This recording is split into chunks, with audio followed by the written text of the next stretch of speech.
BJP राष्ट्रीय कार्यकारिणी की दिल्ली में हुई बैठक ने हरियाणा के बीजेपी सांसदों के माथे पर चिंता की लकीरें खींचने का काम कर दिया है। बीजेपी हाईकमान ने यह तय कर दिया है कि 2024 के चुनाव में 370 सीटें जीतने के लिए वो नए फार्मूले पर काम करेगी। यह फार्मूला है, जिन प्रदेशों में 80% से ज़्यादा सीटें बीजेपी ने 2019 के चुनाव में जीती थी, उन राज्यों में ज़्यादा से ज़्यादा सांसदों के टिकट बदले जाएंगे। अगर ये फैसले पर अमली जामा होता है तो हरियाणा में बीजेपी के 6 से 7 सांसदों के टिकट कट सकते हैं। यही वजह है कि बीजेपी के हरियाणा के सांसदों में खलबली मच गई है और ये साफ हो गया है कि उनका पत्ता साफ हो सकता है, उनके टिकट कट सकते हैं। हरियाणा में बीजेपी ने 2019 के चुनाव में सभी 10 सीटें जीतकर 100% स्कोर हासिल किया था और नया इतिहास रचने का काम किया था। अब बीजेपी हाईकमान ने सभी सांसदों की रिपोर्ट मंगवा ली है, सभी सांसदों का सर्वे करा लिया है और आरएसएस ने भी अलग से अपनी फीडबैक बीजेपी हाईकमान को भेज दी है, जिसमें यह कहा गया है कि जिन सांसदों के खिलाफ जनता में नाराजगी है, जनता में आक्रोश है, जो सांसद कसौटी पर खरे नहीं उतरे हैं, उनकी टिकटें काट दी जाएं। हरियाणा में बीजेपी के 10 में से 6 सांसद ऐसे हैं जिनकी नेगेटिव रिपोर्ट गई है और इन सांसदों के टिकट काटने का लगभग फाइनल फैसला हो चुका है। आपको बता दें कि बीजेपी के 10 लोकसभा सांसदों में से अंबाला के सांसद रतन लाल कटारिया का निधन हो चुका है, इसलिए इस सीट पर बीजेपी नया कैंडिडेट उतारने का काम करेगी। कटारिया की धर्मपत्नी बंतो कटारिया टिकट हासिल करने के लिए भरसक प्रयास कर रही हैं, लेकिन बीजेपी हाईकमान के सूत्रों का कहना है कि बंतो कटारिया को टिकट नहीं मिलेगा, बल्कि इस सीट पर बीजेपी नया चेहरा उतारने का काम करेगी। बीजेपी के 10 में से 2 सांसद ऐसे हैं जिनकी टिकटें पक्की हैं, यानी उन्हें कोई खतरा नहीं है। यह केंद्रीय मंत्री राव इंद्रजीत और कृष्णपाल गुर्जर, यानी ये दोनों ही बड़े नेताओं को बीजेपी फिर से चुनावी दंगल में उतरेगी और उनकी टिकटों को लेकर कोई किंतु परंतु नहीं है। करनाल के सांसद संजय भाटिया को लेकर भी बीजेपी हाईकमान सॉफ्ट है। वैसे तो उनके खिलाफ भी बड़ी नेगेटिविटी है, लेकिन बीजेपी हाईकमान के साथ उनके बढ़िया संबंध हैं, इसलिए उनकी टिकट नहीं कट रही है। यह दूसरी बात है कि संजय भाटिया खुद 2024 में चुनाव नहीं लड़ना चाहते हैं। वो पानीपत सिटी सीट पर खुद ही अपनी पत्नी को चुनाव लड़ाना चाहते हैं। वो प्रदेश की पॉलिटिक्स में एक्टिव होना चाहते हैं और बड़ा लक्ष्य लेकर चल रहे हैं, लेकिन बीजेपी हाईकमान का आदेश उनको मानना पड़ेगा और इसलिए उनको चुनावी दंगल में उतरना पड़ सकता है। अगर बीजेपी ने रोहतक के सांसद अरविंद शर्मा को करनाल शिफ्ट करने का काम किया तो ही संजय भाटिया की टिकट कट सकती है, नहीं तो उन्हें चुनाव लड़ना पड़ेगा। टिकट कटने वालों की सूची में सबसे पहला नाम बृजेंद्र सिंह का है। हिसार से सांसद बृजेंद्र सिंह की रिपोर्ट सबसे नेगेटिव है। उनके खिलाफ जनता में सबसे ज़्यादा नाराजगी आई है। उनके खिलाफ वर्करों में भी नेगेटिविटी है और पार्टी के अधिकांश नेता और वर्कर नहीं चाहते कि उनको टिकट दी जाए। यही वजह है कि उनका नाम टिकट कटने वाले सांसदों की सूची में नंबर 1 पर है। वीरेंद्र सिंह भी इस बात को लेकर सचेत हो चुके हैं, इसलिए वो बीजेपी पर जहां एक तरफ दबाव बढ़ा रहे हैं तो दूसरी तरफ वो अपने बेटे की सियासत को जिंदा रखने के लिए पूर्व सीएम भूपेंद्र हुड्डा के साथ भी दोस्ती की पिंगे पर्दे के पीछे से दोबारा से बढ़ा रहे हैं।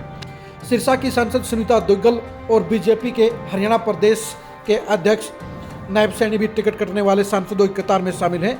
इन दोनों ही सांसदों के खिलाफ भी उनके निर्वाचन क्षेत्रों में बड़ी नाराजगी सामने आई है और उनके भी जीतने के आसार नहीं देखते हुए बीजेपी उनका टिकट काटने का फैसला ले चुकी है। वैसे भी नायब सैनी के प्रदेश अध्यक्ष होने के चलते उनके ऊपर पूरे प्रदेश में प्रचार की जिम्मेदारी होगी।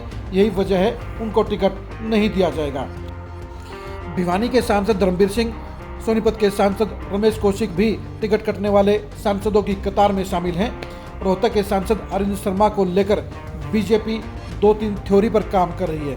बीजेपी ने उन्हें रोहतक की सीट पर सबसे मजबूत दावेदारों में नंबर 1 पर ही रखा है, लेकिन उसके साथ साथ उन्हें सोनीपत और करनाल के लिए भी गंभीरता से विचारा जा रहा है।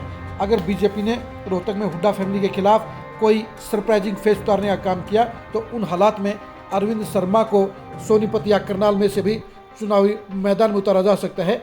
अरविंद शर्मा को बीजेपी ऐसा खिलाड़ी मान रही है जिसे जिस सीट पर उतारा जाएगा उसी पर उसे जीतने की संभावनाएं बरकरार हैं। वैसे अरविंद शर्मा हरियाणा बीजेपी के सांसदों में अकेले ऐसे सांसद हैं जो 3-3 सीटों पर अभी भी जीतने की सबसे ज़्यादा मजबूत संभावनाएं रखते हैं। यही वजह है बीजेपी 2024 के चुनाव को लेकर हरियाणा के सभी सांसदों को लेकर पूरी तरह से गंभीर हो चुकी है। प्रधानमंत्री मोदी 2 दिन पहले रेवाड़ी में आकर भी हरियाणा से पूरा समर्थन मांग चुके हैं।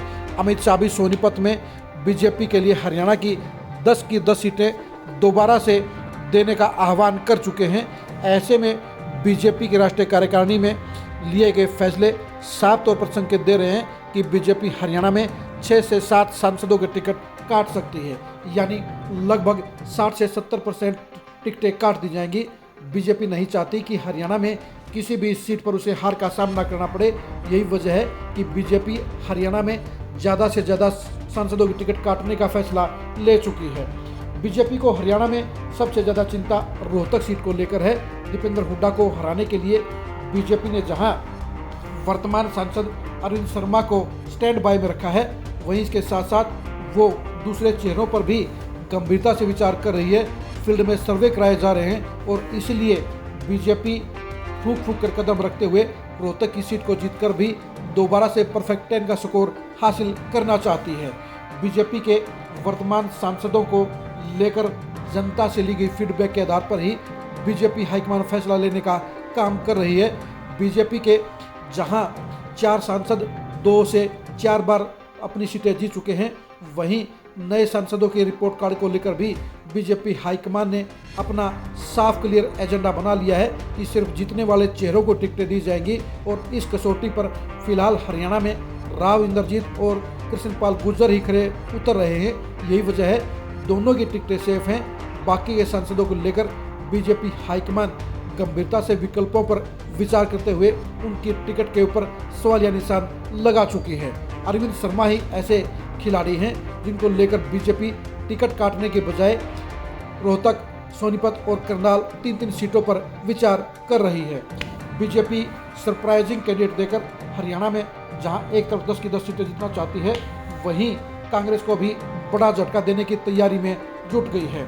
2024 में हरियाणा में बीजेपी के प्रत्याशियों की सूची को जानने के लिए आप खरी खरी न्यूज़ के साथ बने रहिए। 2024 में हरियाणा में बीजेपी की परफॉर्मेंस को जानने के लिए भी खरी खरी न्यूज़ के साथ बने रहिए। बीजेपी के टिकट कटने वाले सांसदों के नाम जानने के लिए भी आप खरी खरी न्यूज़ के साथ बने रहिए। आप हमारे फेसबुक पेज को फॉलो कीजिए, आप हमारे यूट्यूब चैनल को सब्सक्राइब कीजिए। नमस्कार।